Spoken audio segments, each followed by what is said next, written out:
key on the biography, on the book thing. You can learn so much. My partner Charlie Munger just loves Ben Franklin.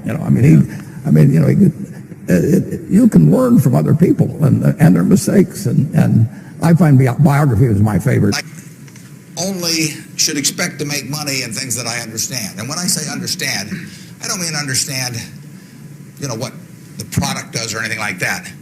I mean understand what the economics of the business are likely to look like 10 years from now or 20 years from now. I know in general what the economics of, say, Wrigley chewing gum will look like 10 years from now.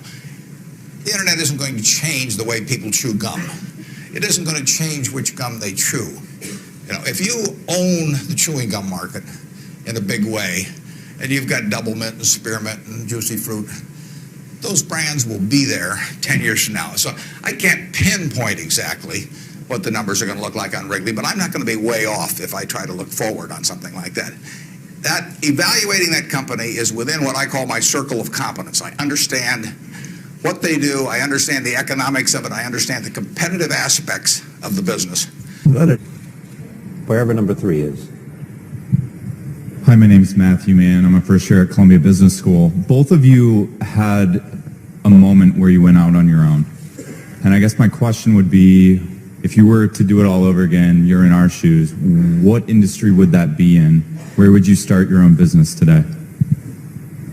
I'd do the same thing. Yeah.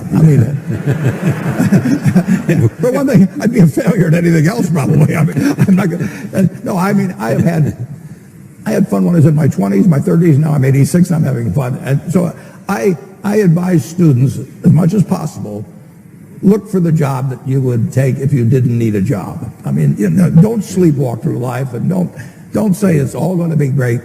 I'll do this and I'll do that, and I'm just marking time till I get to be older.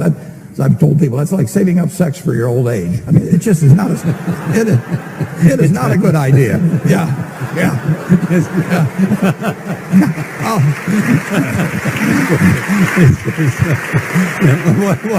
What are you urging them to do? I'll explain it. Just what I'm talking about. Now, you really want to be doing what you love doing, and you can't necessarily find it on your first job, right? But don't give up before you find it. The habits you develop, and I go back to the other thing is have the right heroes. I've always been lucky in that respect, and if the people you look up to are going to form your vision of what the world, how you want to be in later life. I'll give you 2 pieces of advice. I'd invest as much in myself as you can. You're your own biggest asset by far. You've got all kinds of potential. All the people in this room, you're lucky to be in this country, gotten a good education, but most people go through life using up a very, very small part of their potential. And so anything you do that invests in yourself, that's the best investment you can possibly make. And then I would follow my passion. Whatever turns you on. I was lucky. I found something early that turned me on. But you don't want to take a job just for the money. You don't want to take a job for an organization that you really don't feel good about, or work for people that you don't feel good about. You really want to be excited when you get out of bed every morning. And it won't necessarily be the job that you have 10 years later, but you'll be learning so much as you go along. And I took a job with Ben Graham, my hero, and I never asked the salary, and I found at the end of the month when I got my first paycheck what I was earning, because I just knew it was the right thing to be doing. So I would follow your passion. We look for 3 things when we hire people. We look for intelligence, we look for initiative or energy, and we look for integrity.